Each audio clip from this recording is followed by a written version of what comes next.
Good Sunday afternoon, everybody. Come on in. Happy Valentine's Day and happy African American History Celebration Month to you. Hope you're having a God bless Sunday. I sure am. I'm getting ready to cook Sunday dinner, of course.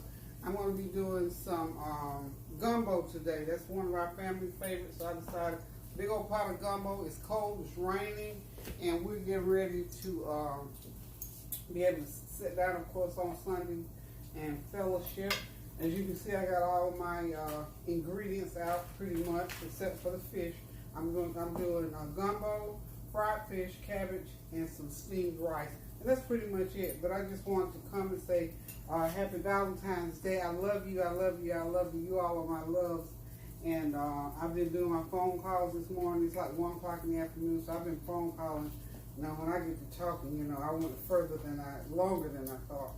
But anyway, it's time to get Sunday dinner going for my children. They'll be over here later on this afternoon. So, for my gumbo, I've got all my ingredients out except for the shrimp. I don't have the shrimp out.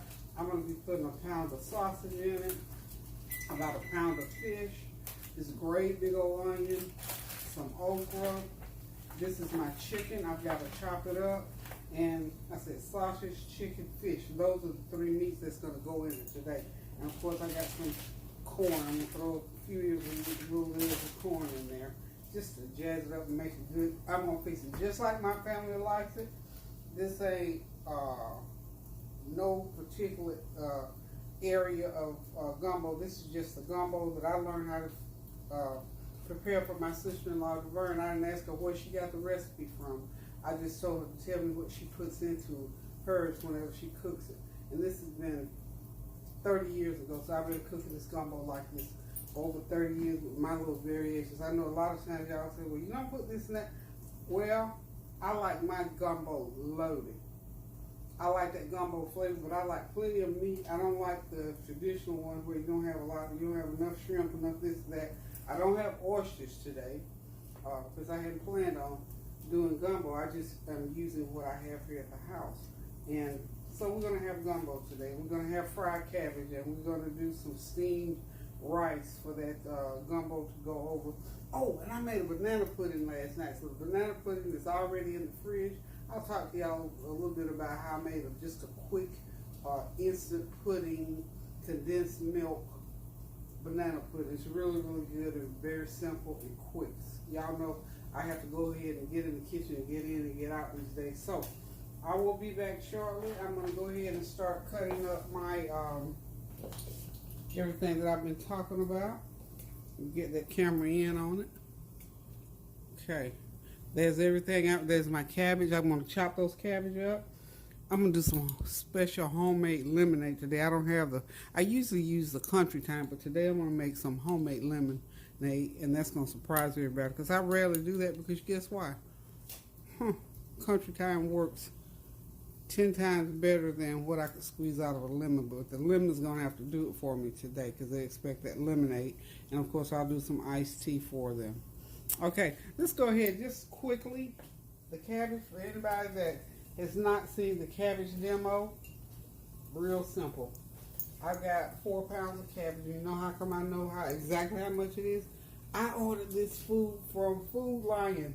I got on my phone, I called them up, and I ordered all of this, and it came right to my door. Let me see, no, none of this came from Sam's Club. I did a big order last week. The next time I order, I'm just going to share with y'all what I ordered. I'm so excited about the ability to go online and order what I need. I don't have to walk out my door. The only time I have to walk out my door concerning this food is every once in a while, if Kareem's not here, I'll step outside and pick it up. That's it. I'm telling y'all, get that Instacart app.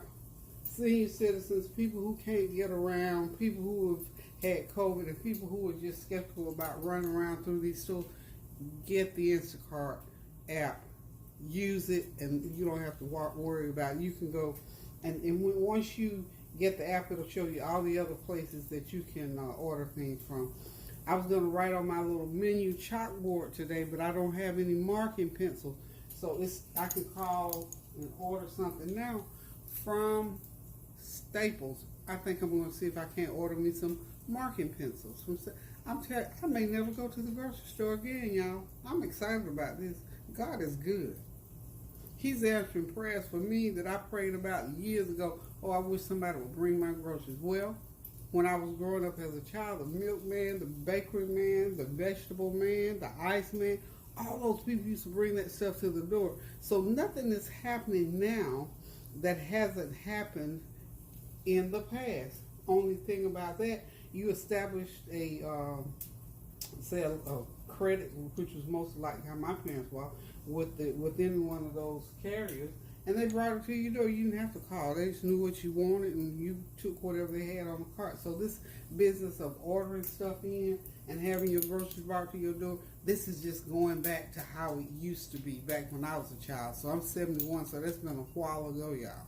So anyway, I'm just excited about being able to get back to having my food brought to my door like that. And I thank God for it, because God knows I don't want to go to the grocery store anymore. I don't feel like going. It's too cold, it's too wet, it's too rainy. So let's get back to this cabbage. Hold on one sec. Oh, I'm cooking Kareem and our sausage biscuit. I got to see about my sausage. Hold on.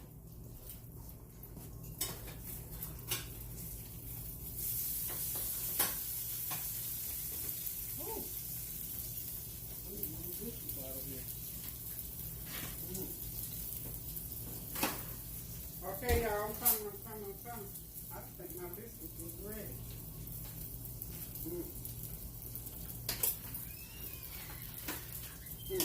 And that's just right on cue. He walks in the door. He walks in the door as I'm taking these sausage and biscuits out. So what I'm going to do,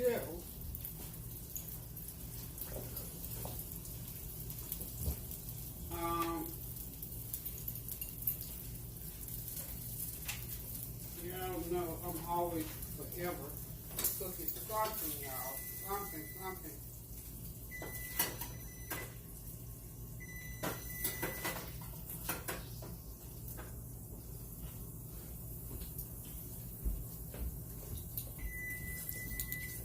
That's what's going to hold us together till dinner time. So y'all hold on a minute.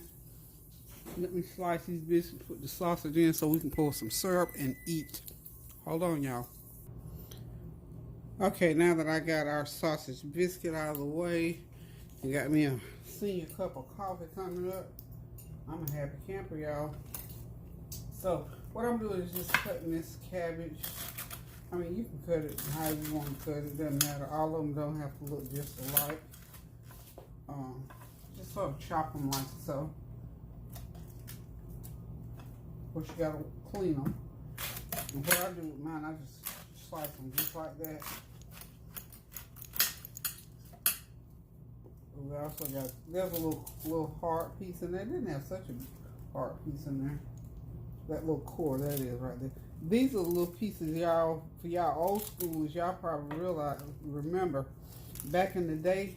And this all goes back to family and what we did back in the day, our traditions. This is how our culture was built, on knowing how to use every part of everything that was edible. That little core right there is little children in my neighborhood in Atlanta, Georgia. Put your little salt on there, pour your little vinegar, and just eat it raw. And I still, to this day, I always save me a little piece out of that. I hadn't shared that with y'all before, but that's something that I've always done, because it kind of has a radish or a turnipy taste to it. But to me, it's real good. So really, when you're cooking, and y'all know I'm always talking about I don't like to waste and throw away any food. So every part of any fruit or vegetable that you can use, find out different ways to use it.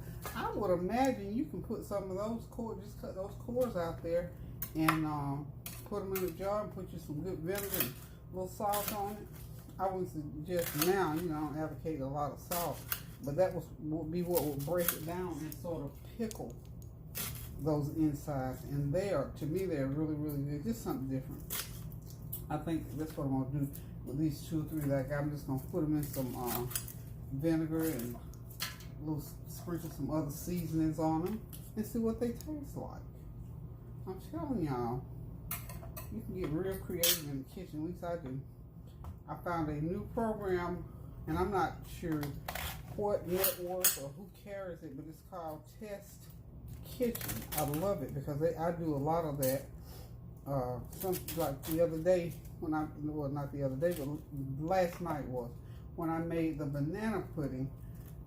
I thought I had 2 boxes of that instant pudding. I had 1 large box. Okay, so I made a pretty good sized banana pudding, and I only had 1 box. So I thought, well, is that gonna be enough? So I thought, okay, I've got condensed milk. That's why I didn't film it. I just wanted to go ahead and do my test kitchen thing. So I'll be making that banana pudding again like that. And of course, we gotta eat it today and see what it tastes like. But what I did, I made up the 1 large box of vanilla. I don't buy banana flavored pudding for my banana pudding. I buy vanilla flavored pudding mix. Put 1 cup of 3 cups of milk, whatever kind of milk you have. Well, that gave me 3 cups of filling for my banana pudding, and I knew that wasn't going to be enough. So what I did, I took a 14-ounce can of condensed milk, and I poured it in the mix. Poured a couple tablespoons of vanilla extract in it. Mix it up. Perfect. It gave that banana pudding a flavor as if that custard had been cooked. Now, I love a good cooked custard banana pudding, but you know what? When you're sitting down eating, if you got one right out the box and you know how to doctor it up, it tastes similar. I'm not gonna try to pretend like it tastes exactly like a homemade cooked custard, because you can't beat that cooked custard, but you can substitute when you don't want to stand up and do it. Okay, so anyway, putting that condensed milk in there changed that flavor and gave it that, to me, it gave it that flavor of having cooked custard. Okay, so that is why I did not show y'all the banana pudding. So anyway, what I'm gonna do with all these veggies, I'm gonna slice my green pepper and my big onion, and this is what I'm gonna stir fry with. Then I'm gonna start working on my over here on my gumbo. So I will be back when I get ready to put that gumbo together. Okay, y'all, I'm back. It's time to get this gumbo going. I'm gonna start out with 2 pounds of sausage. I've got some there's 2 kinds of sausage. The pinkish one is like a patty sausage. The other one was a link sausage that I just cut. So what I'm gonna do is go ahead and get that sauteed.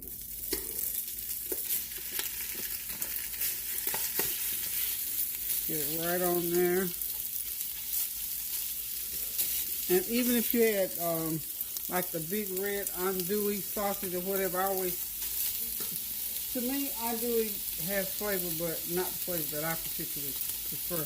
I prefer the sage sausage.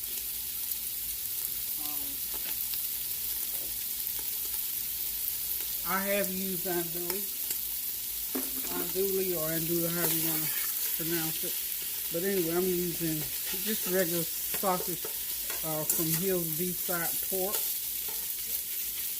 They have the best sausage in the world for me. And the andouille just doesn't do it quite what I want it to do whenever I'm making dishes like that. So, starting out with that. And next I'm going to come in with my veggies, which is bell pepper, celery, and onions. I've got about 3 cups of that. And I didn't just chop it up. What I did, it's more like almost like a puree, but really, really fine. So this is how I chop my 3 cups of veggies. So now I'm going to go ahead and put my veggies in. Got it in a pot with so much of it. Okay. So let those 2 items saute. I got them on high heat. Let that do that for about 10 minutes, and just so that flavor, I can get that flavor pulled up out of there. And while they're sauteing, I'm gonna go ahead and put on my Tony Chachere's salt-free seasoning. This is just to give it extra flavor. A couple tablespoons of that. Now, my chicken, that I'm going to be using chicken in here, and it's already cooked. So what I did, I took it off the bone and chopped it. So it's going to go in toward the end. So I'm having sausage, chicken, and shrimp. The shrimp, you know, go in last. So I'm going to let that go ahead and do what it does for about 10 minutes, and I'm going to come back and we'll put the rest of it together. This is just another way, a quick way to make gumbo. So hold on and I'll be right back. Okay, everything is sauteed, so I'm going to start adding my liquid. I've got 32 ounces of chicken broth. I'm going to add another 32 ounces of water. Okay. Just using this same container here.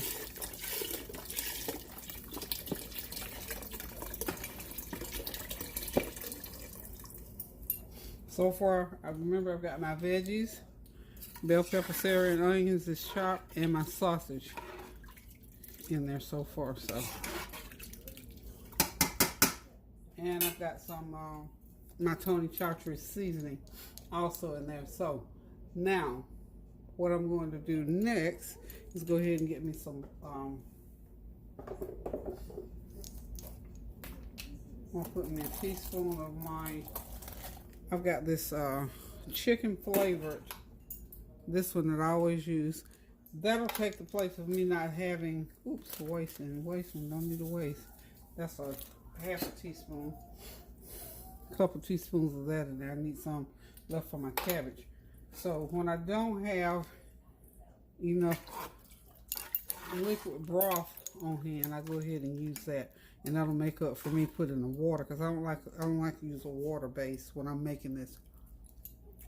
Like I said, I need to preserve all my flavor that I can when I'm making this, so it'll all blend in together and you can get that real good authentic flavor. Okay, next I am putting a little jerk seasoning in there. Is that all right? Can I put about a tablespoon of jerk seasoning in there? Is that good? Okay. I know I'm going to have to put more water, so I'm going to go ahead to the sink right now and get it ready. This jerk seasoning is going to give it that oomph. I don't have one of those Old Bay packets, but I've got something just as good. I got some Old Bay seasoning, and I got my own red pepper flakes.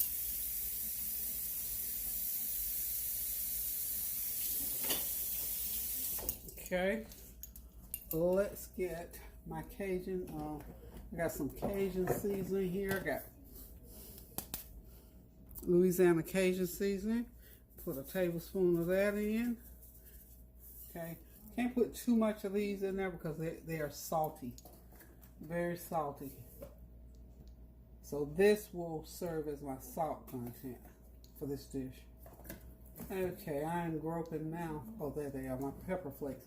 1 teaspoon of pepper flakes. These are hot. And these are old, honey. These been in the family for years. I had a huge thing, so I'm down to this after about 10 years. Because I'm telling you, I don't use a lot of hot stuff. For a lot of reasons. Everybody don't eat hot stuff. Now, Tansy wants to eat some of this, so I know she don't eat hot stuff that much. So I cannot. And plus, I like to eat some. So I'm not going to put a lot of hot stuff in. I might even back some of that out until I figure out what's going on. Yeah, let me back. About a half a teaspoon. I'm putting this in here solely for flavor. And we can always add individually if we want it super hot. Okay? That's going to be good. Give me a couple tablespoons of minced garlic. Let's put it all in there at one time.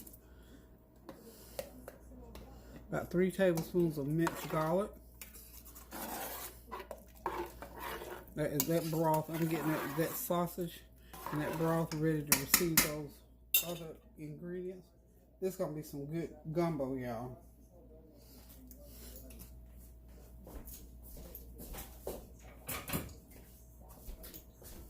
Okay, I'm going to let that boil for a little while. Then I'm going to come back and put the rest of the ingredients. And it's going to just about be ready.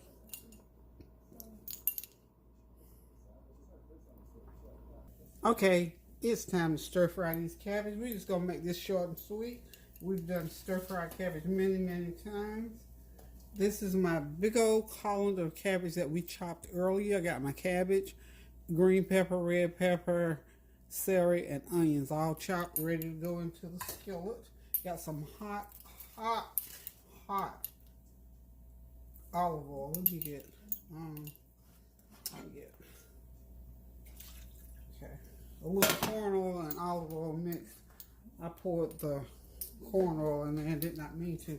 So let me go ahead. I like to fry my cabbage with olive oil. So what I'm going to do is get them in there, get them stir fried, put a little vinegar and a little brown sugar on them, and we're going to have us some good old stir fried cabbage, y'all. Okay, so we're just going to start. It doesn't matter any way you put them in. Just be careful with that hot grease. Have it on high. Keep it up on high. So we want them to stir fry, not so much. You know, a little bit of steaming is okay, but not a lot. We want them mainly to stir fry. Okay. I think I have to install 2 or 3 times to get all of these in there. Okay. Okay, we're gonna sprinkle a little bit of that chicken bouillon seasoning in there. About a teaspoon. We have about 2 teaspoons of it left. This is my everything in the kitchen cabinet seasoning. Teaspoon of that. Just go across here. If you notice, I'm trying to do this in layers so the seasoning will go all the way through. Okay. Wow. And a little bit of Gold Mountain seasoning.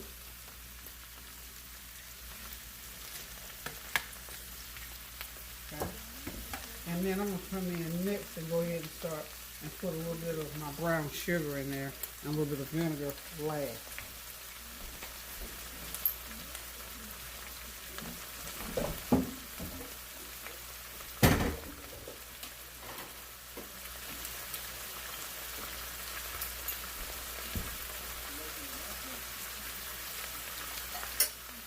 I'm going to be putting about, right now I'm going to do a tablespoon of brown sugar right there. Okay. And this is basically all you're going to do to this stir-fried cabbage is chop them, put them in hot oil, start putting that seasoning in there.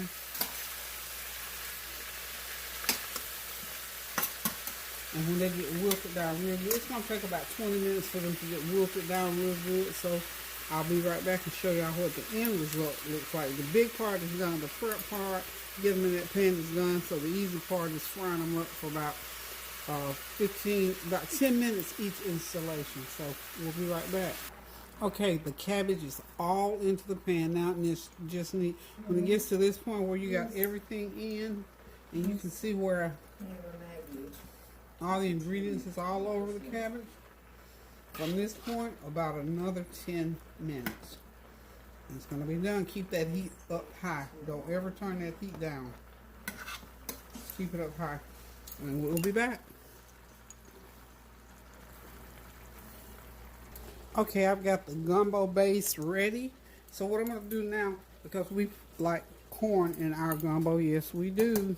Fix it up almost like a crab boil. I put, I think this is 8 ears, and I cut them in half.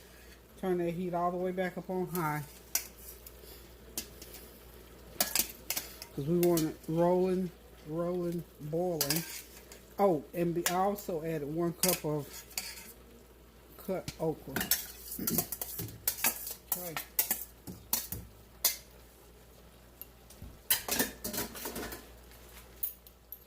Yeah, we like a little corn. Last time I made this, somebody said you don't put corn in gumbo. Yes, we do. Yes, we do. I promise you we do. Just like that. So the last thing that I put in, this gumbo is just going to be loaded with ingredients. That's the way we eat. We like lots of flavor. We don't cheat on the meat or the ingredients. So really, you know, this gumbo could be a full meal. So we're going to let that come to a rolling boil. And then the last thing I'm going to add will be my chicken and fish and shrimp. Okay, y'all, in goes the protein. I got that chicken that I chopped up. So we don't have to spoon it. Fish right there. And we're just going to lay it all in there. Woo! Keep it boiling. That pan is getting fuller and fuller.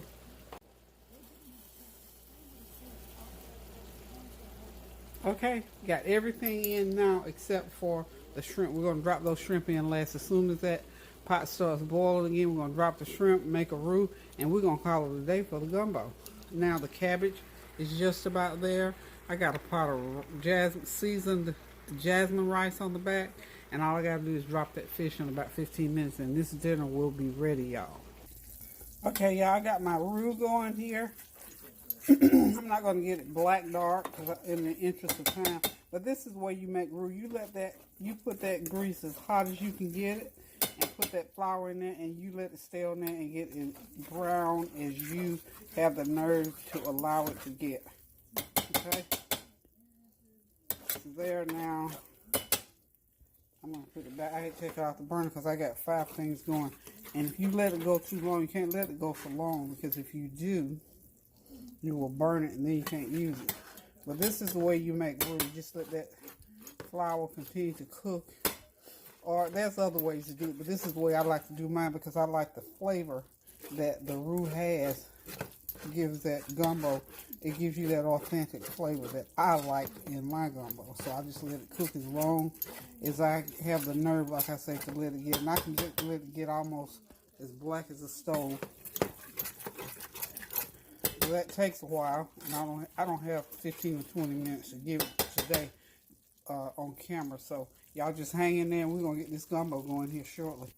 Okay, last stages of the gumbo, except for the shrimp. See that roux is going in. Be careful because it bubbles. This is really, really hot, and it'll bubble up on your hands. And honey, you don't want to feel that on your hands. So just make sure you get it in there. Try to put it down inside like that, and make sure you have enough clearance so that you don't get your hands caught up in it. And make sure, you know, like that part, don't put it in there, float to the top. You lose some because I have my skillet really, really super hot because I want mine to get just as dark brown. I like that flavor that you get off of that roux. So that's done except for the shrimp. I'm gonna let that roux cook up in there. What the roux does is just gives it color and thickens it up a little bit. So we'll be right back. Okay, the gumbo is on. I got the shrimp in. I'm gonna let it just simmer. Don't like to boil the shrimp a whole lot in there, but see, I've got them in there. They haven't even started turning opaque yet. But anywho, everything is ready. See how when you put that roux in, and I had to add a little bit of cornstarch because I didn't quite have enough roux. So you need for this size, I should have had about 2 cups of roux, seriously. But you'll see, and it depends on how. You don't want it too brothy, at least I don't. You want it a little bit thickened. Look at that. Look at that, y'all. Can't beat it, can't beat. Oh yeah, and if you got a little fish oil, throw your little fish oil in there. Be very careful because fish oil is kind of salty. So the gumbo is ready. I'm gonna go ahead and get the rest of this meal going, and we're gonna be ready to eat when that flavor train rolls in. I gotta drop this fish in just a few minutes. Okay, y'all, it's time to get this fish going on. I got Catfish Nuggets, y'all. Okay, y'all, dinner is just about served. I'm about to get off the stove. I got the last few nuggets in the skillet frying. On the back there, I got my big bowl full. So we're about ready to do this thing in a few more minutes, about 15, 20 minutes. We're going to be at the table eating, talking about what it tastes like. So, thank y'all for tuning in. Thank you for your prayers, your well wishes, and your encouragement. And remember, we got to continue to pray without ceasing, being kind to one another. And of course, you got to stay in the kitchen there, go in there and cook you something good to eat. So, until I decide to cook again, y'all, thank you so much. The flavor train has pulled in. I got a few passengers sitting waiting on the other couple. And we're going to sit back, relax, and enjoy this meal. So there's, let me see if I can do this right. Oh, I did it right, Tony and Lisa. Hey, everybody. So they ready to eat. So listen, guys, until I decide to cook again, love you guys. Thank y'all for tuning in to Lou.